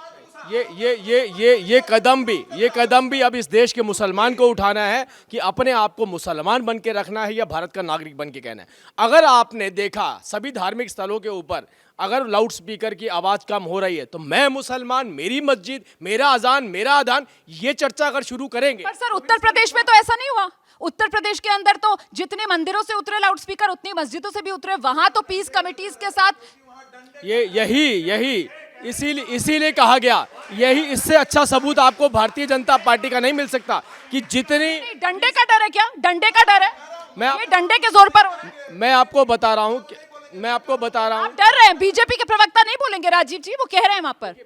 संगीत रागी जी कह रहे हैं बीजेपी के प्रवक्ता ये नहीं बोलेंगे, डंडे का डर है यूपी में। संगीत रागी जी अपना वर्जन देंगे। अभी मेरी बात हो रही है तो मैं अपनी बात रख दूं। मैं आपसे कह रहा हूं कि जो समन्वय योगी जी ने उत्तर प्रदेश के अंदर बना के दिखाया डंडे के जोर पर, मेरी बात सुनिए, क्या ऐसी कल्पना भी कभी की गई थी? क्या ऐसी कल्पना की गई थी कि इस तरीके का नज़ारा देखने को मिलेगा? हर धार्मिक स्थल अपने आप इस बात को कहेगा कि मैं दूसरों के लिए परेशानी का सबब ना बनूं। ये परिवर्तन अगर इस देश के अंदर आया या उत्तर प्रदेश के अंदर आपको देखने को मिला तो भारतीय जनता पार्टी की सरकार में मिला। अब मैं दूसरी बात बोलता हूँ, इस पर तो मैं जवाब ले लूं ना। ये तो श्रेय देंगे ना फिर आप योगी सरकार को कि उन्होंने करके दिखा दिया। किस चीज का बहन जी? सबने अपनी मर्जी से जो लाउड स्पीकर की आवाज है वो धीमी कर दी, जो सुप्रीम कोर्ट का रूलिंग था उसके मुताबिक, या फिर अगर परमिशन नहीं थी तो लाउड स्पीकर हटा दिए। कोई सियासी शोर शराबा नहीं हुआ यूपी में। मैडम जी देखिए, आप इसको डंडे का जोर तो नहीं कह सकते। मैं फिर आपसे बात कर रहा हूँ आज। देख मैडम, एक बात बोलूँ मैं, आप 5, 10, 15 मिनट हम जितने लोग हैं ना सबके रागी साहब को दे दो और फिर हमसे बात कर लो। नहीं, आप बोलिए, उसके बाद रागी साहब के पास। कोई बोलते हैं, हम लोग बीच में नहीं बात करते हैं। अब वो राहुल जी पे पहुंच गए, अब हमारी बात भी सुन लेना। आप इतिहास की बात नहीं कर रही थी। जो मेरे भाई कह रहे थे मैं कांग्रेस का हूँ या नहीं हूँ, पर मैं इतनी बात जरूर जानता हूँ। 1925 में दशहरे के दिन मैं अभी पीछे नागपुर गया था, तो केशवराव बलिराम हेडगवार जी हमारी कांग्रेस पार्टी के कार्यकर्ता थे। पार्टी ने निकाला या उन्होंने पार्टी छोड़ी है तो हमें नहीं पता, नाम नहीं इतिहास पता, जो भी होगा कारण, छोड़ी या निकाला दोनों एक ही बात है, रिश्ता टूटा। मैडम जी सन 1947 तक 15 अगस्त, अब शांत रहिए, हम नहीं बोलते हैं, 15 अगस्त 1947 तक 1925 से लेकर 22 साल हमारी देश की आज़ादी चली। हमारे इतने स्वतंत्रता सेनानी हुए, इतने शहीद हुए। आप आरएसएस का एक आदमी बता दो जिसने अंग्रेज छोड़ो, अंग्रेजों के जानवर के ऊपर एक डड़ा मारा हो। 22 साल मैं सिर्फ आरएसएस के टाइम की बात कर रहा हूँ, 1925 में तो बन गई थी। दूसरा मैडम जी, हमारे भाई ने बात करी कि वक्फ बोर्ड की ज़मीन हुड्डा साहब के टाइम में कब्जा हो गई। मैंने विधायक बनने के बाद प्रश्न लगाया, विधानसभा में आज तक जवाब नहीं मिला। कंडोम ले रहे हैं बार बार कि जी हमें आगे जवाब देना है। दूसरा, आप कैमरा थोड़ा यहाँ लाना, हरियाणा के अंदर ये मैडम जी पैरों में जूते चप्पल नहीं है। ऐसा क्यों है? आप कथावाचक है इसलिए? मैडम जी, ये भ्रष्टाचार के खिलाफ लड़ाई है। 250 करोड़ के कागज लेके विधान कंडोम मतलब डिले के बार बार हम लोगों को देना। भैया शब्द गलत भी निकल सकता है, उसमें कोई लंबी चौड़ी बात नहीं है। भ्रष्टाचार के खिलाफ लड़ाई है, उसमें तो साथ दीजिए। भ्रष्टाचार कोई बीजेपी और कांग्रेस का तो नहीं है, भ्रष्टाचार को हिंदू मुस्लिम का तो नहीं। तो कौन साथ नहीं दे रहा है? हरियाणा सरकार नहीं साथ दे रही है। मैडम जी, मेरी प्रतिज्ञा थी कि आप भ्रष्टाचार के केस में 250 करोड़ के कागज थे ऑन द हाउस। मैंने 22 मार्च को बोला कि आप एक चुहिया को भी अंदर कर दोगे, मैं जूते चप्पल भी पहन लूंगा, सर पे अपने तन पे वस्त्र भी धारण कर लूंगा, नहीं तो कफन के कपड़े पहन के बैठा हूं। आज 1 महीने से ज़्यादा हो गया, भ्रष्टाचार में एक चुहिया गिरफ्तार नहीं हुई। 250 करोड़ के कागज हैं विधानसभा के अंदर, on the floor of house. मैंने कहा है भ्रष्टाचार ना हो, मैं मेरी विधानसभा की सदस्यता से इस्तीफा दे दूंगा। उसके अंदर सारे कागजात लेके बैठा हूं, पर ये तो मुद्दे से भटकाना है। तो राजीव जी से जवाब लेते हैं ना। और सोच लो। अब मैडम जी, मैंने फिर बात करी, लाउड स्पीकर की बात हो रही है, बिजली की बात क्यों नहीं हो रही है? चुहिया भाई साहब 8 साल से भाजपा की राज है, ये भाजपा के ही लोग हैं और कोई नहीं है। तो क्या भ्रष्टाचार जिसका वो कह रहे हैं कि मैं बार बार जिक्र करता हूं, इस पर तरजीह नहीं दी जाती है? क्या इस तरीके के मुद्दों को भटकाने के लिए लाउड स्पीकर, आजान, हनुमान, मतलब वो धर्म की अफीम जो है वो जनता को चटाते रहो ताकि बुनियादी मुद्दों से जनता बिल्कुल सोई रहे, गाफिल रहे? लोगों को आकर्षित करने की इनके पास बहुत अच्छी कला है और इन्हें मालूम है इनकी सरकार के अंदर बिना काम के पेमेंट कर दी जाती थी। एक भ्रष्टाचार हमारी सरकार में पकड़ा गया और वो जेल की सलाखों के पीछे है। और हमारे प्रदेश के मुख्यमंत्री मनोहर लाल जी ने बोला भ्रष्टाचार के खिलाफ मेरी जो जंग है वो जारी रहेगी। अरे हम तो अभी तक वेट कर रहे हैं। हम देखिए, हम कानूनी रूप से लड़ाई लड़ते हैं। हम चाहते हैं पूरा का पूरा परिवार जेल के अंदर होना चाहिए। किसी ने ग्रीन बेल्ट कब्जा ली, किसी ने अवैध कब्जे कर लिए, रॉबर्ट वाड्रा हो, वो प्रियंका वाड्रा हो, चाहे वो सोनिया गांधी हो, चाहे वो राहुल गांधी हो, किसने जाकर के वहाँ पे अवैध कब्जे नहीं करे? किसने अपनी भ्रष्टाचार की नुमाइश वहां पर नहीं दिखाई? कार्रवाई तो कर रहे हैं फिर। आप बेकार के आरोप लगाए। नहीं मैडम, सबका नंबर आएगा। रॉबर्ट वाड्रा, प्रियंका गांधी, सब कौन मना कर रहा है? करो गिरफ्तार, सरकार तुम्हारी, ईडी तुम्हारी, सीबीआई तुम्हारी। 8 साल हो गए, फिर कर क्यों नहीं रहे? वो कह रहे मना कौन कर रहा है? करो ना। मैंने कहा था कानूनी रूप से कार्रवाई हो रही है। ये तो कानूनी रूप से कार्रवाई हो रही है ना। मैडम जी, पूरे देश का ठेका ले रहे हैं। जो इनका शहर हार्डवेयर प्याली रोड पे इन्होंने लंबा चौड़ा भाषण दिया। 250 करोड़ के काम ऐसे एक ईंट नहीं लगी। 10 अगस्त 2017 को हरियाणा में भाजपा की सरकार थी। मैं कटिंग दिखा सकता हूँ, बुरा मत मानिएगा। इनके पिताजी मंत्री होते थे, ये उस टाइम पे शायद इनके ब्रदर डिप्टी मेयर होते थे, सीनियर डिप्टी मेयर हुआ करते थे। उस टाइम पेमेंट हुई थी, बिना काम के हुई थी। मैं अखबारों की कटिंग दिखाऊंगा, एक भी गिरफ्तारी नहीं हुई थी, एक भी गिरफ्तारी। और अब देखिए सलाखों के पीछे बैठे हैं वो ठेकेदार, और भी जो बचे हुए लोग हैं वो भी सब पीछे जाएंगे। हो सकता है कहीं इन्हीं के लोग ना निकल आए। ठीक है, एक बार फिर से मुद्दे पे बात करिए। जो ये कहते हैं कि मेरे भाई के समय की बात है, वो केस 2 FIR दर्ज हैं, 11 और 13 2017 के वाक़े हैं। सरकार भाजपा की है, ठेकेदार पे पर्चा दर्ज किया 166-67 का। अफसर कहाँ गए? ये अफसरों की पोस्टिंग कौन कराता है? ये ISO को कौन लाता है लूटने के? तो लगातार ये आरोप प्रत्यारोप का दौर यहाँ पर जारी है। मैं ये जानना चाहती हूँ, जो मुद्दा है हमारा कि साहब लाउड स्पीकर पर ये सियासी शोर, कुल मिलाकर कभी लाउड स्पीकर, कभी आजान, कभी हनुमान चालीसा, ये लगातार इस तरीके के जो मुद्दे उठ रहे हैं, इससे आपको क्या लगता है किसको नफा किसको नुकसान? मैडम देखिए, ये पूरी की पूरी एक लिस्ट है आरएसएस के पास। 3 तलाक से शुरू करेंगे, लाउड स्पीकर पे आएंगे, इसके बाद और होगा और होगा और होगा। सिर्फ ये जो सामने जो युवा बैठे ना, इनका नुकसान है। इनको आज समझ में नहीं आएगा, क्योंकि आज तो ये टीवी देख के तालियां बजाएंगे, मगर इनको अंत में समझ में आएगा जब शादियां होंगी, नौकरियां नहीं लगेंगी, नशा लगेगा। और क्या दिक्कत है, इसका कारण क्या है? देखिए, आपको दंगे फसाद अगर देश में करने हैं तो आपको लाखों करोड़ों बेरोजगार युवा चाहिए जो ये दंगे फसाद करें। इनके बच्चे कोई ना दंगे करेंगे, वो गरीब झुग्गी झोपड़ी में रहने वाले लोग हैं। आप प्रोफाइल निकाल के देखिए कौन है जो तलवारें लेके निकलते हैं, चाहे हिंदुओं के हों चाहे मुसलमानों के हों, वो गरीब बेरोजगार नौजवान होते हैं जो इस तरीके के लोगों के कहने पे, उनके पैसे देने पे ये लड़ाई। और नहीं सर, ये तो मुझे लगता है बता पाएंगे बेहतर तरीके से शादाब साहब कि सर वो तो IIT बॉम्बे का पढ़ा हुआ इंजीनियर भी होता है जो हाथ में तलवार लेकर पहुंच जाता है, हाथ में हथियार लेकर पहुंच जाता है गोरखनाथ मंदिर में हमला करने के लिए।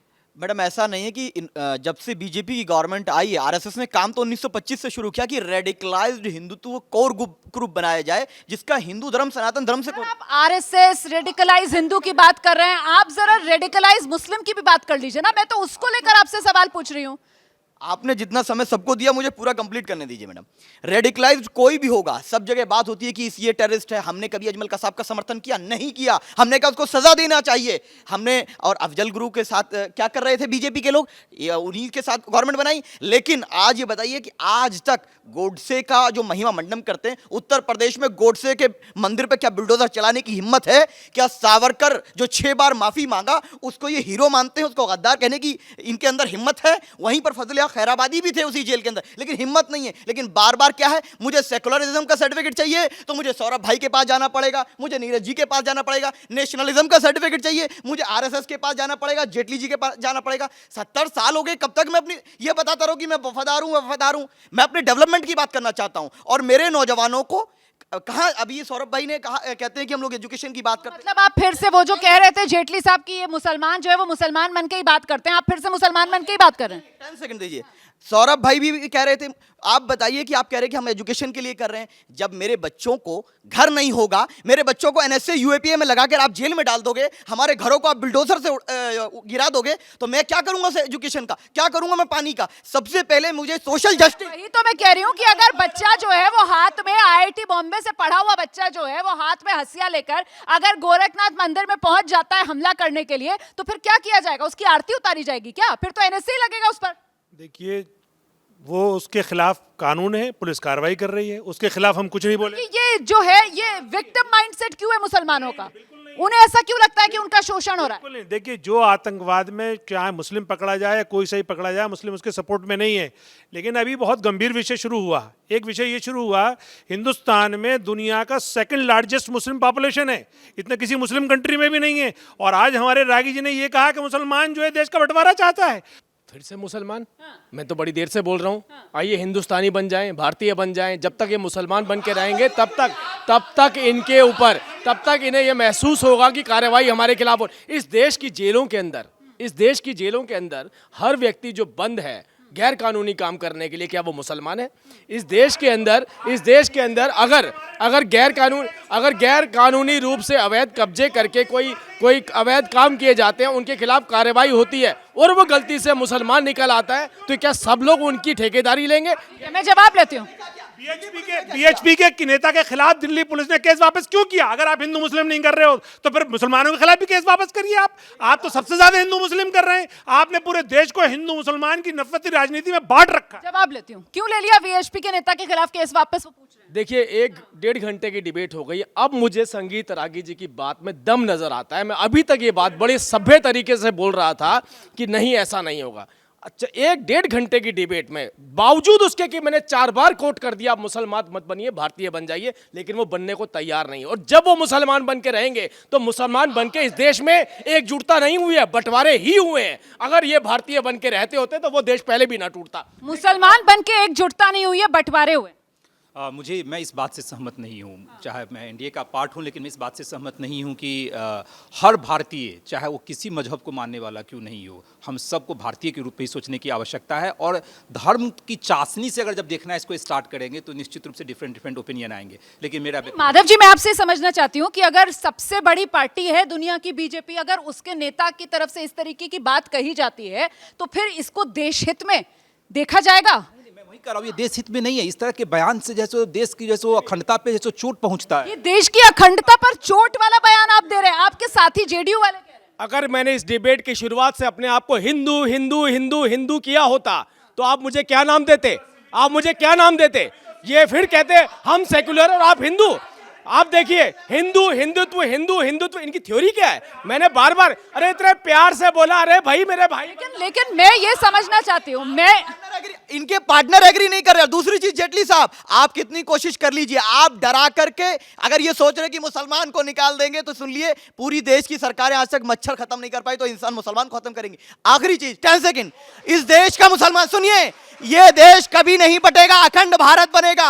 आप 1000 कोशिश कर लिए, आपके डीएनए में अंग्रेजों का एजेंटगिरी हो सकती है, हमारे डीएनए में भारतीयता है, ये हम आपको नहीं दिखाएंगे और दोबारा कभी भारत नहीं बटेगा। आप 1000 कोशिश कर लो, युवाओं की बात होगी। देखिए अपना अपमान अपने आप कर रहे हैं। देश में मच्छर खत्म नहीं हो सका, मुसलमान कैसे खत्म हो जाएगा? कितना बड़ा अपमान इन्होंने अपना कर दिया। अब मैं दूसरी बात बोलना चाहता हूँ, हक कोशी से सफेद कोशी, ये हमने नहीं, ये जो आजादी से पहले जिन्ना ने करा था। ये इस नारे को पोस्टर लगा लगा कर गली कूचों में लगाया, तो उस पोस्टर को लगाने वाले हिंदू थे। उस वक्त उन्हें समझ नहीं आ रहा था कि ये जो पोस्टर हमसे लगवाए जा रहे हैं इसका मतलब क्या है बंगाल के अंदर। बाद में पता चला उसका मतलब जो निकला वो अलग निकला। लास्ट में आखिरी जो शब्द उसमें बताया गया, हम इस्लाम के आधार पे अपना बंटवारा चाहते हैं। अरे इस देश का हिंदू उस पोस्टर को लगाता रहा, उसे पता भी नहीं चला मेरे पैरों के नीचे से कब जमीन निकाल दी इन्होंने। ठीक है मनोज काका जी, जो बहस चल रही है यहाँ पर, देखिए मैं आप मुझे ये बताइए कि यहाँ जिस तरीके से कहा जा रहा है कि वो मुसलमान बनकर बात कर रहे हैं, वो भारतीय नागरिक बनकर नहीं बात कर रहे हैं। मतलब अभी तक तो हम ये सुनते आए थे कि साहब हिंदू, मुस्लिम, सिख, ईसाई सबको पूरी आज़ादी है, सब अपने धर्म का पालन करते हुए आपस में है सब भाई भाई। लेकिन अभी क्या मतलब मुसलमान होना, इस पर सवाल उठेगा, हिंदू होना, इस पर सवाल उठेगा। हम सब मिलजुल कर एक साथ नहीं रह सकते क्या एक साथ मिलजुल कर हम नहीं रह सकते, या ये राजनीति हमें नहीं रहने देना चाहती है? ये बिल्कुल आपका ये क्या राजनीति नहीं रहने दे रही साथ में हम सबको। राजनीति हमें साथ में नहीं रहने, नहीं राजनीति हमें साथ में नहीं रहने देगी। क्या नेता क्या कर रहे हैं? हिंदू मुसलमान, जी बिल्कुल, हिंदू मुसलमान क्या कर रहे हैं? बंटवारा करा जा रहा है बस सियासी के उस पे, क्योंकि ये लाउड स्पीकर का मुद्दा है कि हिंदू मुसलमान का मुद्दा नहीं था, ये लाउड स्पीकर पे सियासी शोर का मुद्दा था बेसिकली। और इससे मतलब अगर देखा जाए तो जनता को बहुत दिक्कत है, अगर इसके राजनीति की नज़र से नहीं देखा जाए तो, क्योंकि हमारी पब्लिक ऑर्डर को डिसऑर्डर कर रहा है। एक तरीके से हमारी जब परीक्षाएं चलती हैं तो हमें इतनी दिक्कत होती है इसमें, तो इसमें जो रूल बनाए गए हैं उस पर कड़ी से कड़ी स्ट्रिक्ट, मतलब एकदम। तो हैरानी हो रही है आप लोगों को कि यहाँ पर लाउड स्पीकर पर सियासी शोर की बात हो रही थी और बात पहुंच गई कि साहब देश का बंटवारा तक हो जाएगा, इस देश के लोग बंटवारा करा देंगे। क्या पूरे एक समुदाय को यहाँ पर आपको लगता है कि डिमोनाइज करने की कोशिश की जा रही है? देखिए ये नेता सिर्फ और कुछ नहीं कर रहे, खड़े हो जाइए। हाँ। ये नेता और कुछ नहीं कर रहे, सिर्फ जैसा अभी मेरा ये भाई है, ये सिख है, इन्होंने बात कह दिया ये अभी खालिस। युवाओं को सुनिए देश के भविष्य को।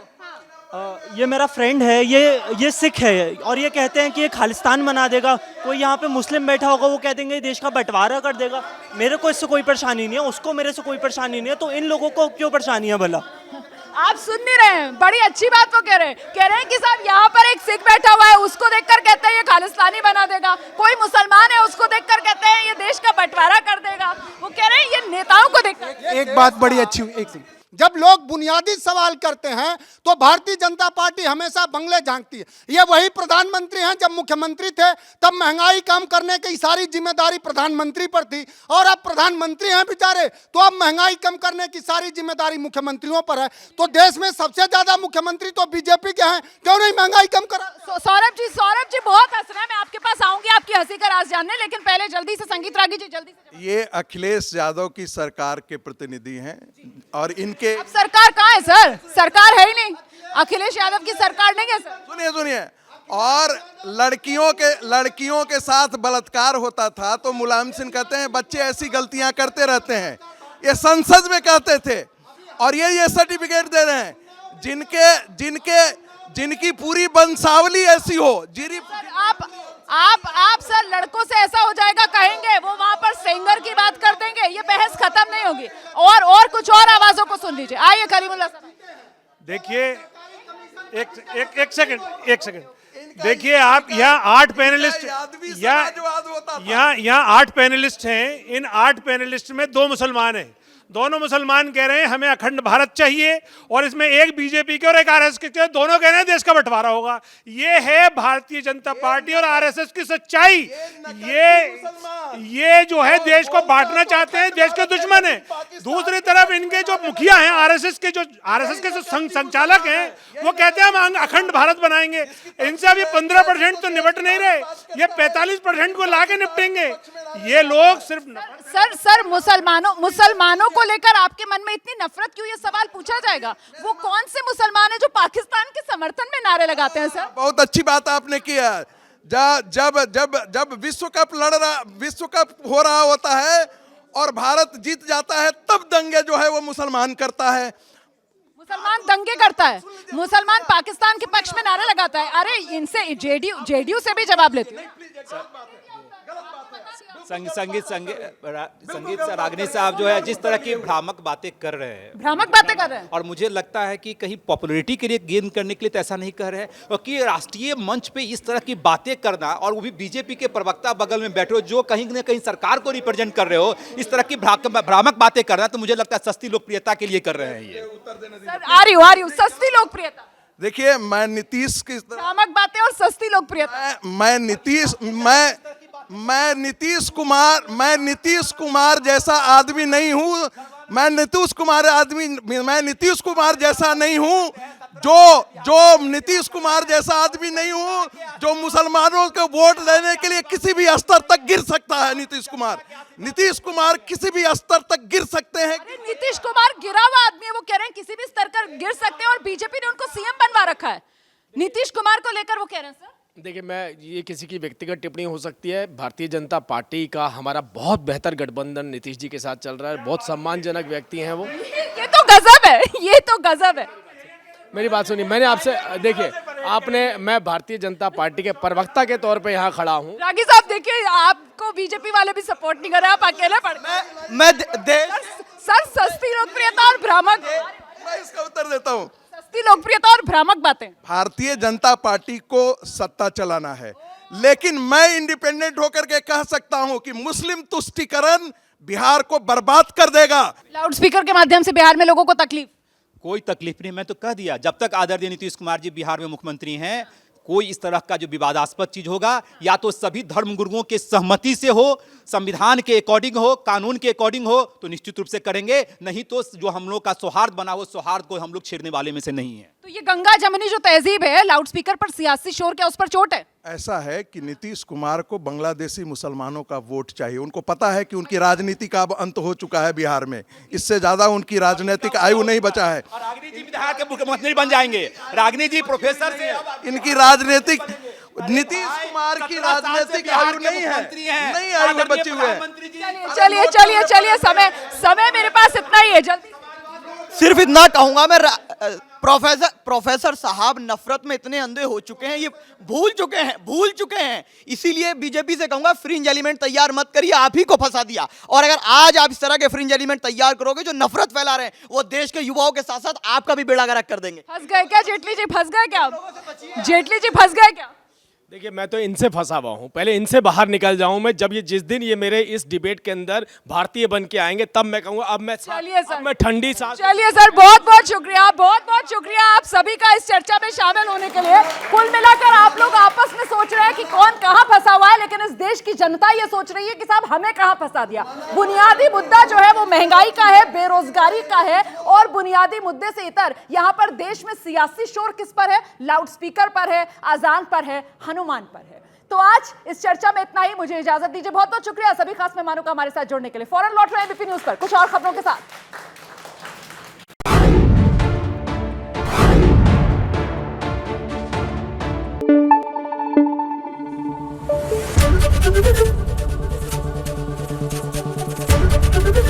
एबीपी न्यूज आपको रखे आगे।